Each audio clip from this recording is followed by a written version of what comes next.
Hey folks, in this video I want to present to you the top tube bags from Craft Cadence, a manufacturer from the UK which focuses on commuting gear. What I like very much about them is that they take feedback very seriously, make an effort to improve their products accordingly, and that one notices that the products are produced by cyclists for cyclists. They were so kind to send me both versions of their top tube bag, the bolted and the strap-on version, for me to test, and I am very impressed. Whilst they did send me the bags, I am not restricted in my opinion in any way. As in all of my videos, I made chapters so you can skip to the parts which interest you most. So let's get started. As mentioned, they offer two versions, which are mostly identical, differing only in the way they are attached. I have used the bolt-on version for over 2 months now when commuting to work, and I also used it on a multi-day backpacking trip through France. It weighs 179 grams with bolts and costs $54.95, but is only compatible with bikes which offer eyelets on their top tube. The strap-on version weighs 158 grams, costs $53.95, and is aimed at all other frames. I have used both, but the bolted-on version more often. I will come to that later. They both have a volume of 1.2 liters, made from waterproof material, but only come in black. The water resistance was phenomenal. I used it in heavy rain and even had it on my bike whilst being on a Flixbus for a few hours, and up to now nothing has become wet. They have a strap in the front which you attach around the stereo tube, which gives it more lateral stability, especially when cycling standing up. Above that they have a covered hole through which you can thread a cable in case you want to charge a device on your handlebars with a power bank inside the bag. The flap can be used with only one hand and gives you immediate access to the whole bag. Unlike other manufacturers such as Ortlieb, it doesn't try to close itself constantly, making it easier to find the things inside. Whilst the idea from Ortlieb is that the flap otherwise gets in the way of your leg, I haven't had any problems in this regard. They use a magnet and Velcro strap as the closing mechanism, which I have found to be very nice to use. The Velcro prevents the bag from opening up too easily while still being comfortable to do so, and the magnet makes it easy to close. Inside the bag you have a slender separate pocket with a zipper in which I like to put my keys, and on the right side there are two rubber bands which I use to attach my cards and a banknote, which really helps keeping the things inside organized. On top of the lid there is a loop to which you can attach a computer. I like attaching my sunglasses to it, which I find a nice little feature.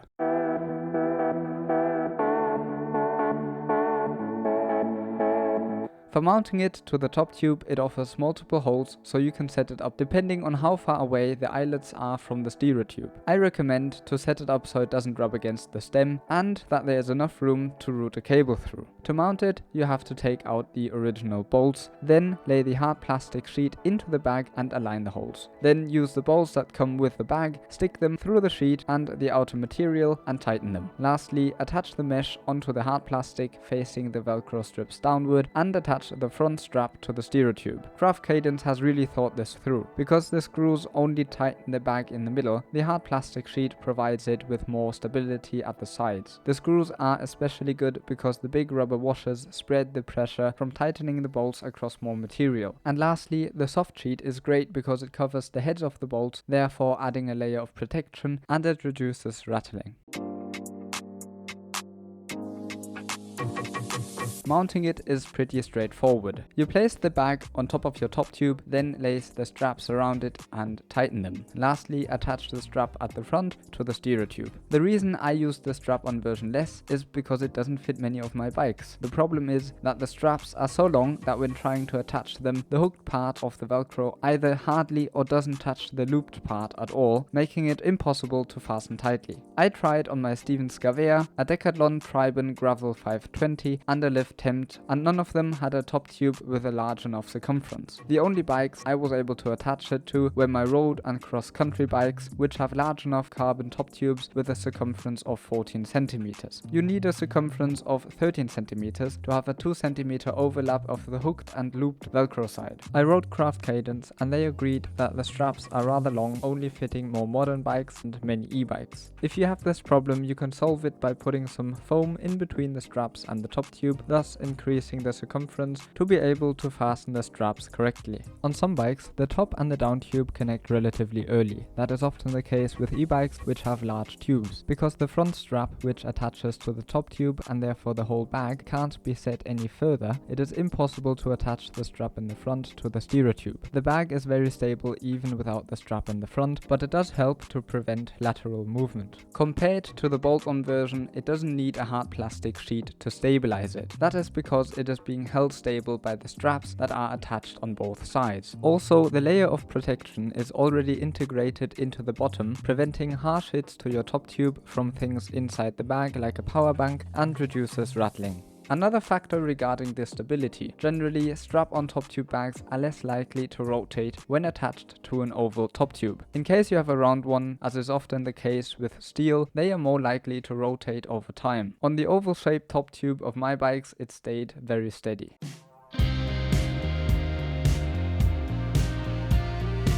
Unlike bags which use a zipper, the shape stays wide at the top. This is in my opinion an advantage when it comes to storage capacity and ability to be able to quickly see where things are. But the disadvantage for people who like cycling while standing up, which is most often the case when cycling more competitively, is that you might find your legs rubbing against the edges. I have noticed after several hundred kilometers that the material on the edges became worn and frayed, and I personally would prefer the bag to be slightly tapered towards the top. However, when commuting, which Craft Cadence is specialized in, and for all those who usually don't cycle while standing up or only occasionally, this isn't a problem at all. Another advantage of the flap opening is that you are able to use it with thick gloves, whilst the zippers are very difficult to grab.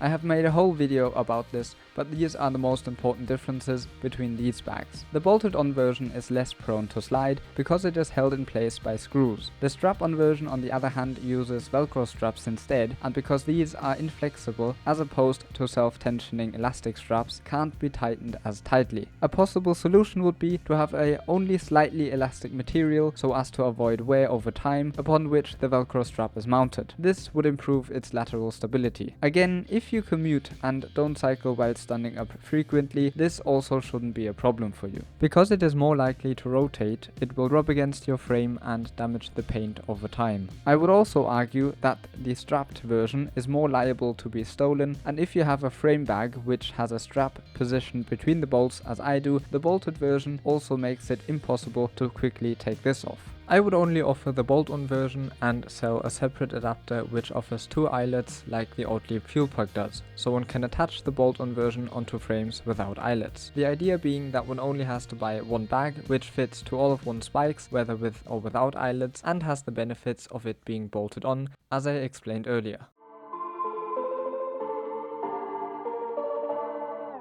The size of 1.2 liters is in my opinion optimal. It is big enough to carry all you need without looking too chunky. I am able to fit in my keys, my cards and a banknote, a spare tubolito inner tube and a pair of workshop gloves, a tubeless repair kit with a CO2 cartridge and a tire lever, a multi-tool and a mini pump, and my Cat IG Volt 70.1 light set. Generally, the less you put inside, the more stable it will obviously be.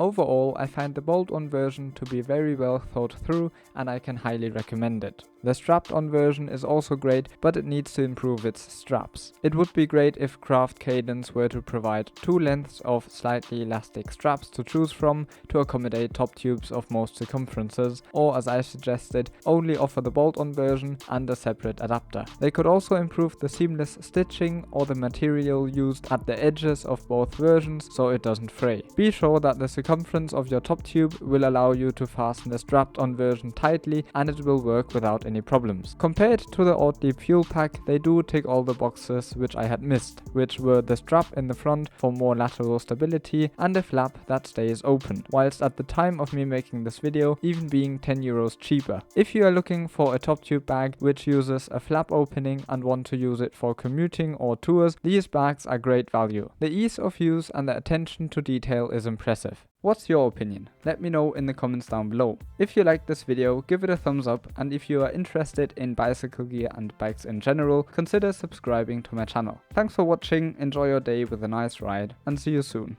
Bye!